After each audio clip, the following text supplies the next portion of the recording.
every one of us that are sitting here. The moment you start even remembering Paramashiva, his form, you start becoming him. Swamiji tells, even if you act like one, you become him. That is what is Sarupya Samadhi, the Swarupa Samadhi, where we manifest the space, the experience of oneness with Paramashiva, with Sadashiva. Now, all of us that are here, with these blessings, just when we sit and manifest, you will be able to simply influence anything, any object in front of you, anything, whether the situation, person, place, object, any external factor, you will be able to alter it as per your conscious will. Today, the whole day, we're all going to be focusing on the power of advanced levels of consciousness over matter, which is not just going to be rolling coconut on your palm, but manifesting the ability to move an object with your individual conscious will. Not on your palm, on the ground, on any surface, using different mediums and sources. So this is going to be very interesting. I just have one request to all the participants.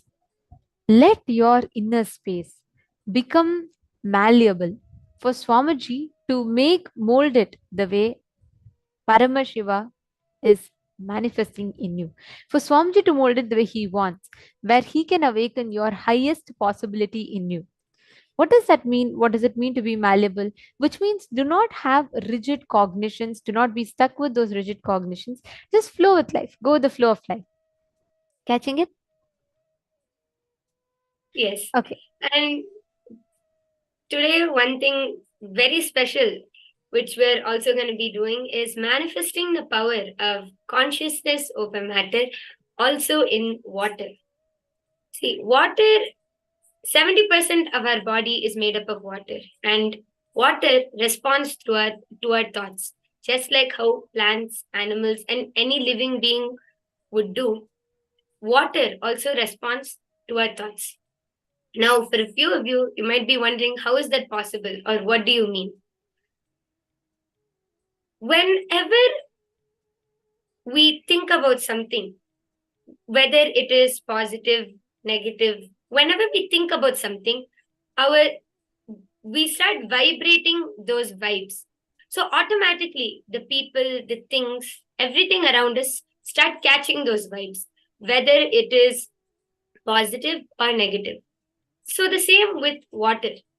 And actually, there was a beautiful research which was conducted by the scientist Dr. Masaru Emoto. So he actually wanted to test and see if water and basically nature around us can understand our thoughts, can respond to our thoughts. So what he did was he took 2 glasses of water and kept it in 2 rooms in the same temperature, the same the entire atmosphere was completely the same. There was no difference. The only difference was every day he would go to 1 cup of water and he would utter all words of love, compassion, kindness, like I love you, and much and so on. And he would go to the second cup and he would say, I hate you. And he would start expressing anger, negativity towards the water. After a period of time, he froze the water and he crystallized the water and observed it under a microscope. And what Dr. Masaru Emoto figured out was the water molecules were actually able to respond to his thoughts.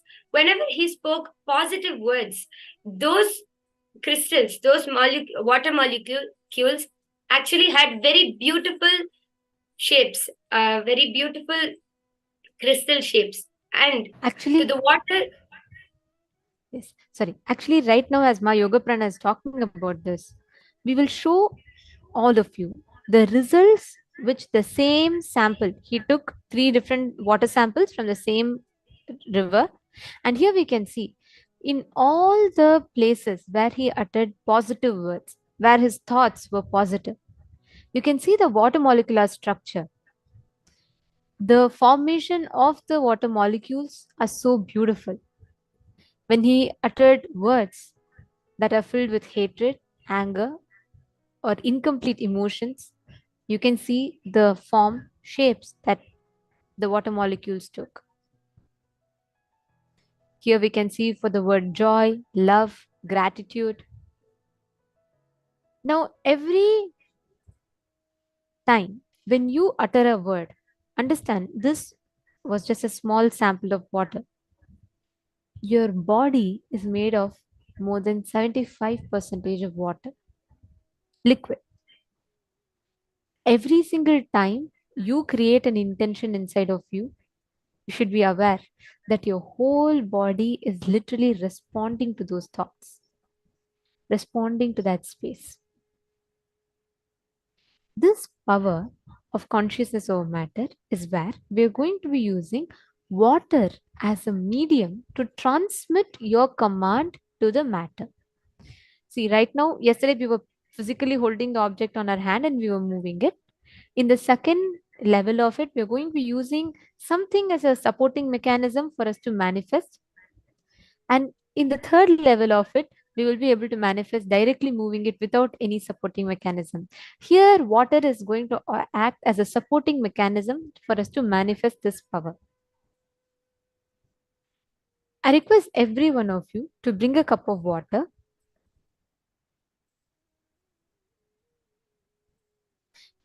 Very elaborately, our scriptures reveal this exact same science of consciousness over matter. Yes. So the Shastra Pramana for the power of consciousness over matter comes from the Vijnana Bhairava Tantra, Dharana 95, Sutra 120. Kvachid vastuni vinyasya शनैर्दृष्टिं निवर्तयेत् तज्ज्ञानं चित्तसहितं देवि शून्यालयो भवेत्. The translation goes, Bhagavān Paramashiva says, having fixed one's eyes on a particular object, vastu, one should slowly withdraw the sight from the object, as well as slowly eliminate the knowledge of that object along with the thought and impressions of it. Then, O Devi, one abides in Shunya, the state where there is nothing other than this exists, which is the state of all inclusiveness or infinity.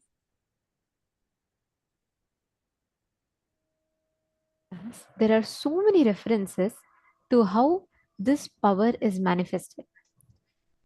Let's take for an example in the life of Sundaramurti Nayanar. When he goes to the temple, and sorry, in the life of Nandanar, he goes to the temple and he wants to see Paramashiva. And unfortunately, the Nandi is obstructing him to be able to see Paramashiva. Just through his conscious will, when he declared, Nandi moved and gave way for him to have darshan of Paramashiva. Please understand, in all the Shiva temples, as per the Agamas, Nandi is supposed to be facing Shiva right in front of Shiva. For Nandanar, also known as Tirunalaipovar Nayanar, he stood in front of Paramashiva and he could not enter the temple. He was not allowed to enter the temple. So he was so intense. He wanted to see Nataraja. He wanted to see Paramashiva. So he prays intensely. The moment he intends inside him strongly, the Nandi moves. To this day, the Nandi in this temple alone is moved to the side. It is not straightly in front of Paramashiva. And it was not someone went and moved it. It moved on its own. We have tons of stories like this. Because in Hinduism, ultimate power of authority is for consciousness, is for Paramashiva. Your thoughts, the laws of physics, the laws of science, man-made laws has no value. Because consciousness surpasses all of our thinking. And it literally generates the energy, the experience to manifest your decision as a reality. Catching it? Now, all of you are actually going to be manifesting this experience as a power.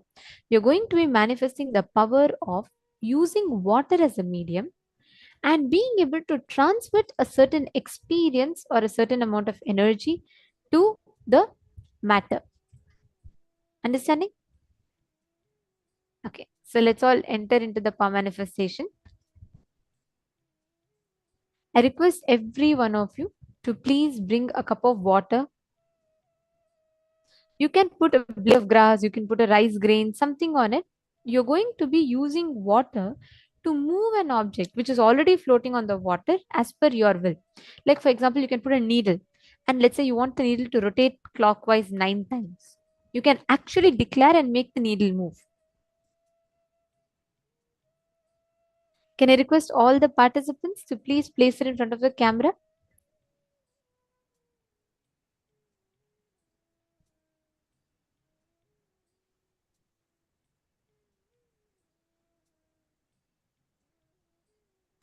Ma Hridayastha has posted Ma Sanyogita Patel. Okay, in this room, are you all having a good audio?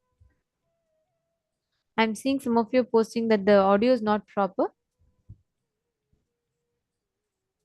If you're all able to hear us clearly, we request you all to please confirm in the chat. Okay, perfect. Ma Sangeeta Patel, you're saying you're looking for a very blissful day today. Just sit and manifest. Now you will experience that bliss. You will actually start seeing how immediately the power manifestation will start happening in you. Please place a cup of water in front of you. Yes, my Hedishlak, if you can place it in a surface where the table is not moving. See, if your table moves, the water will naturally move. There should be no external force applied to the matter. It should only be through your conscious will.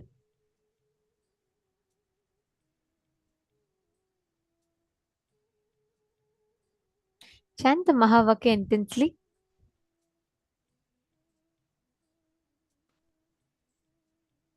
Just with this one will, conscious decision to manifest, simply you will see, you will start having a breakthrough.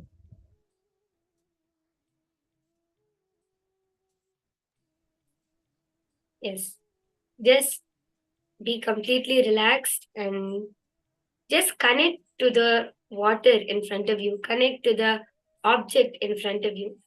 And Swamiji was actually beautiful. Swamiji once beautifully said in one satsang that once in Adi Kailash, there was actually in surrounding the entire Adi Kailash, there was no water, means underground water, borewell water. So when the construction team approached Swamiji saying that we need water, Swamiji just said, "Okay, tell me where you want. I'll come and I'll command water to come over there." So they suggested one place saying that this would be the best place. Swamiji just went there with the trishul and the water started coming and they started getting 6-inch water. Later, Swamiji beautifully explains that the only thing which Swamiji did was connect that water which is there in the ground is also there in our body. So he just connected to the water element within Swamiji's own body and just commanded the water to come. And immediately, Ganga herself started gushing out, and we got the borewell water in Adi Kailash. So, just like that, the water which is there in our body is the same thing which is there in front of us.